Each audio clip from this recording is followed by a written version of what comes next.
Are we in a church service? Okay, let me clap. The king of comedy is here. And since there's no music to herald in the king, so we do it with clapping. Here comes the king, dressed in stripes. Doing stripes. Okay. Welcome to Today on STV. Thank you so much. Thanks for having me. So, how is life treating you these days? Well, we're wading through the Buhari regime, as they say, you know. You seem to be doing pretty well. Nice suit. We're trying. Oh, I've had this before. Nice Buhari glasses. Okay. Nice wristwatch. But you know, this is really the good thing about guys. You can have 3 suits. So yeah, and you just continue alternating. Should we pull up your social media pictures? Because you know social media tells us a lot. Nice wristwatch as well. Thank you, ma'am. Have you completed the socks and the tie? Oh, I love the patterns. I wanted something of the that will socks. match your setting. I see. Wow, you really picked the right one. You probably have a couple of them that matched, but this was probably your favorite. Well, maybe. So we just saw a clip of, you know, the kinds of things you do. Before you came in, we were talking about the show you organized recently. Okay. The masterclass for Masters of Ceremonies. Okay. And Okay. people really appreciated that gesture. They said what they paid for that event was way less than what they got, you know, what they took home. Of course, they could use that what they learned to get more money for themselves. Sure. And what we saw on TV was the spontaneity stuff you started. Yeah. Tell us, how have you, you know, succeeded so far in bettering or making the comedy world better than it was when you started? Well, the thing is that at the time that I came on the scene in 1989, stand-up comedy was like the fourth on the ladder, you know, of entertainment. You had music, you had television, you had stage actors, and then you now had comedians. And even the comedians were still not as popular as writers. Writers were like the 4th place, and then the comedians were like 5th place.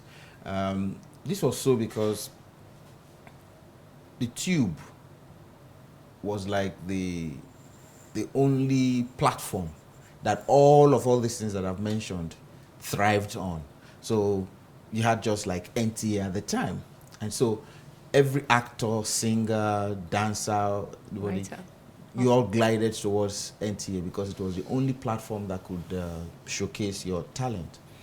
And radio wasn't so big. The press celebrated a few people but did not make it so loud.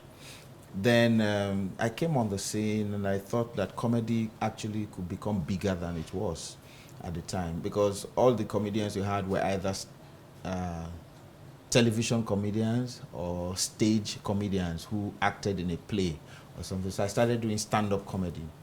The commercial indices were there, but the appreciation was low. And so we had to push it in every way that we could. So we tried.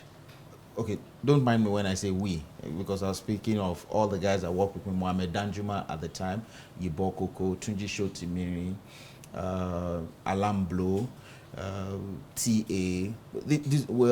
We're just trying to see that comedy could be accepted as a form of entertainment and shouldn't be shrouded under acting, or television, or any of all those. We just thought stand-up comedy should be on its own and stand-up comedy should stand out. And so that was exactly what I worked with all the other guys to achieve. And because stand-up comedy was very difficult, it wasn't like, you know, like a band. If a band plays, when they finish playing like 3, 4, 5, 6, 7 songs, you can go, oh, I don't think they were so good. But the reaction you get for stand-up comedy is immediate. You crack a joke, it's not funny, it's flat. Everybody knows. So that's why they say comedians can die on stage. If the guy gets on stage, tells the first one, tells the second joke, you can conclude he's not funny. But a band can do it by like 12 songs. In fact, a band can play a song at the beginning of an event, play it again in the middle of the event, and then when you're leaving, they'll be playing the same song, and you still enjoy the song. But you can't listen to jokes. like that. So let's talk about your faith in the comedy industry that made you push comedy that far. I mean, you must have seen comedy in other parts of the world and thought, you know what, it's doing well, let me bring it home to Nigeria. But to be a forerunner when everything seems dry and bleak, where did the guts come from? Where did the faith come from? You know, I talked about the indices. You had a family to care for, right? And for you to put food on the table, venture into something new, that has to be bold. Yes. But let me first say that the indications from the start showed that the promises were there. It just needed to be worked on. The commitment needed to be put in for you to achieve all the other things. So I was getting 100 naira from my dad as monthly allowance in school in 1987, 88. And actually discovered stand-up comedy in 1988. And my allowance of 100 naira, sometimes 120 naira, barely took me up to like 2 weeks. And then I started doing stand-up comedy. And I could earn that 100 naira that I waited for in a month from one show. Gradually, I earned 200. And I started doing events for corporate bodies outside the university campus. And I could earn even 400 naira per show. And look at it, if I was waiting for my dad to give me 100 naira and I could earn 400 naira, what it meant was that in the larger society, bigger than the community of the university, then I could earn more. Were your parents supportive? No, because my dad wanted me to be a lawyer and wanted me to change from reading religious studies and philosophy to being a lawyer.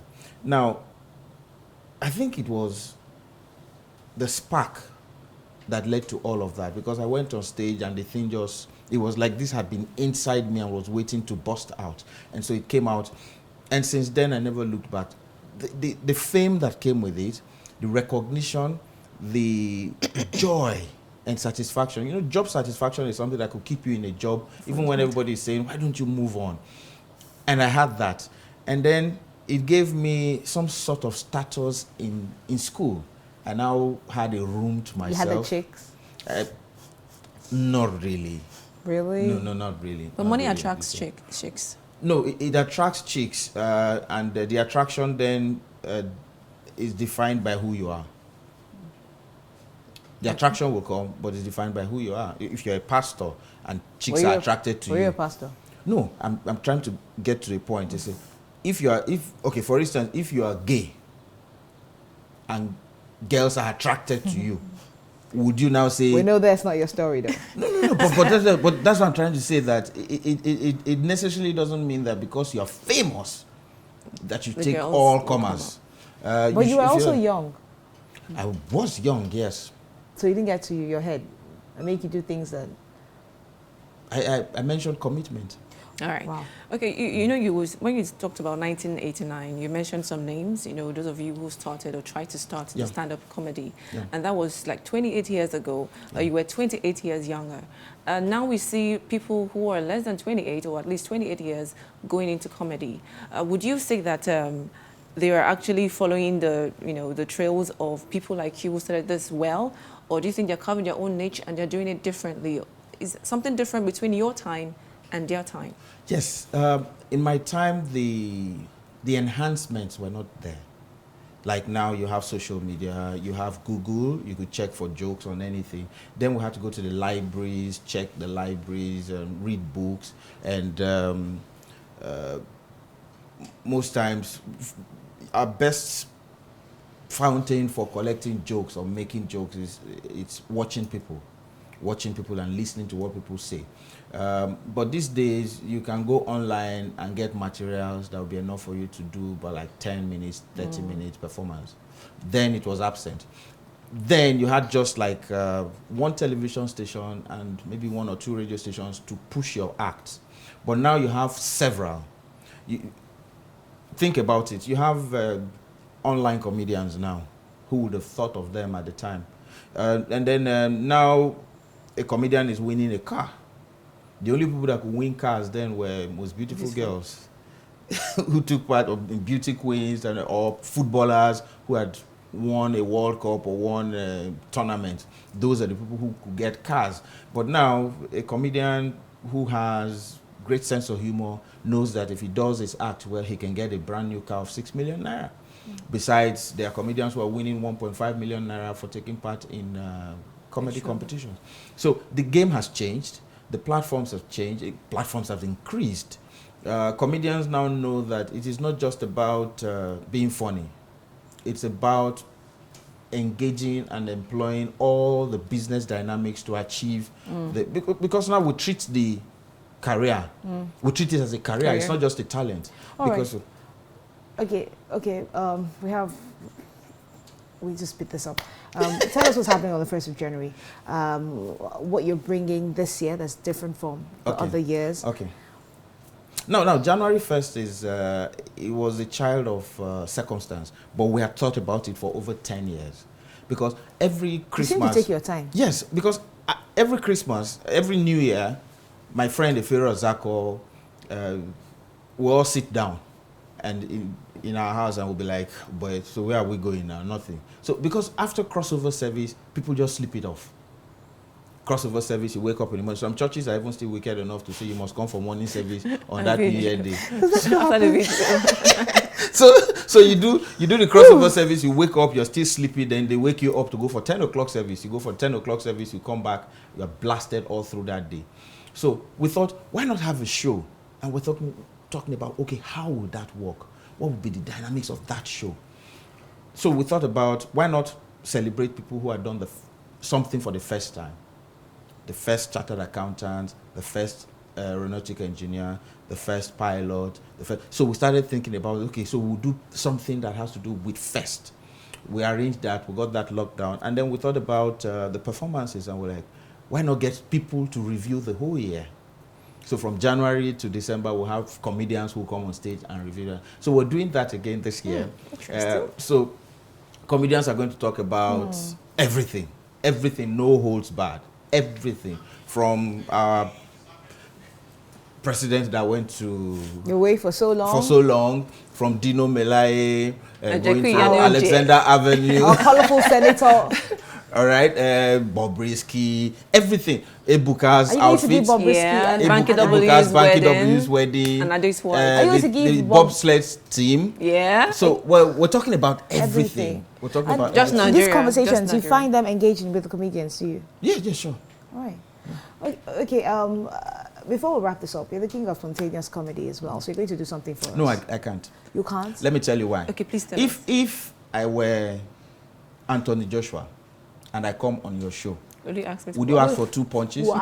We'll give you a punching bag. No. But before you go, I have one other request. Now, tell us your worst day on stage. Your very worst. The day that you said that you probably doubted yourself, or nobody was laughing. You said, what's going on?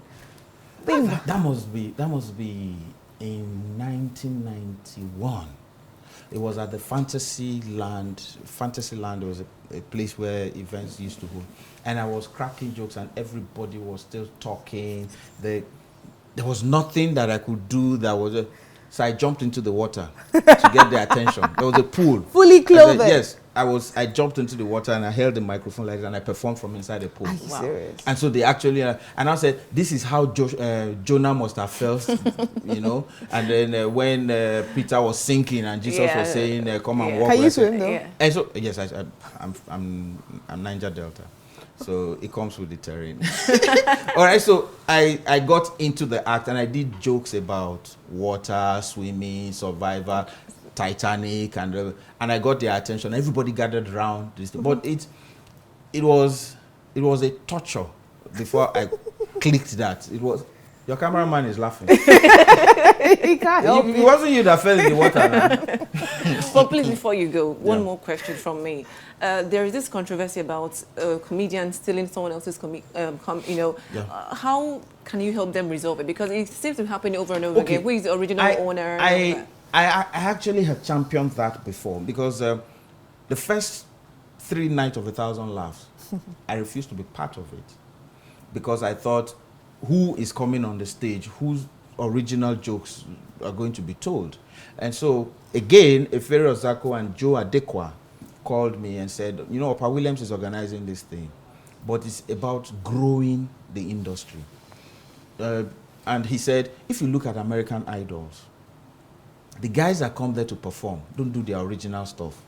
They use other people's jokes and other people's songs to test their credibility and their merit. So you then look at them and say, okay, because this guy can perform R. Kelly's song this well, he has a talent. You use that to, if you look at people who become engineers, they read other people's books to become engineers. People who become broadcasters and go through the same channel. So let these guys take your jokes, perform them, and then it's credit to you as well. It's nearly like if they give you credit. It doesn't and matter. It didn't do better than you. But then again, but what it now did for me was that every time anybody did my joke, I felt I'm better than him. The problem now is that there's so many people who were fortunate to have like 2-3 jokes and hung on to them. So anytime anybody does that joke, they feel threatened because it's like, you're taking my piece. Because if you're good, there's no reason to be worried about somebody taking your joke. Actually, it's like they're celebrating you. In a way, I can go to a show and watch 4 or 5 comedians perform, and I'll hear like 4 or 5 of my jokes that I told a long time ago. So when people say, oh, Alibaba is not funny again, but the jokes that somebody is telling right there on the stage are mine, and you find them funny. It's a growth process. People will take jokes to develop themselves. Some of the biggest comedians now. Don't you find some established comedians stealing jokes as well? It's a shame, but the thing is that they are established now because they grew with stealing jokes. So now that they're established and the industry is saturated with a lot of comedians, it's harder for them to take jokes without being noted. So they have to continue they are keeping up appearances. So which is why we now started Spontaneity. Spontaneity is now about to develop the comedian, so the comedian doesn't need to steal jokes. Every time you hold the microphone, you're ready to deliver. I want to thank you so much for your time. You've spoken plenty English today. Not that we're expecting this level of English. What happened, so we're just going to accept it, and then I'm going to look out for you and hope that we can laugh at some point, you know. Nice bracelet. Yeah, still complimenting. You guys are accessorizing me. Thank you so much for your time on today. Thank you. Thank you. All right, up next is our spoken word poet, who is already standing by. And we're going to take a listen to some of the things he's done. Samuel by name. Of course, when you hear Samuel, you remember the biblical Samuel, that of course you can imagine the kinds of things he's going to bring out to the world. If you read your Bible. If you read your Bible. Victoria has said that. Okay, let's take a listen to what Samuel has for us today. Hello, Samuel. Good morning. Take it away. All right, my name is Wayne Samuel. I'm a spoken word artist. I'm about to perform 2 different poems, 2 different titles, 2 different styles. The first is called Popcorn and Pizza, and the second is the flagship poem. So I suppose I should have gotten the point when you walked into my life like it was a fast food joint. You placed an order and I didn't have a problem serving you because I thought, hey, that's what a good friend would do.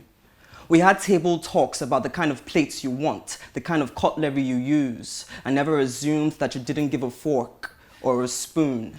I was delighted to be the one to give those things to you.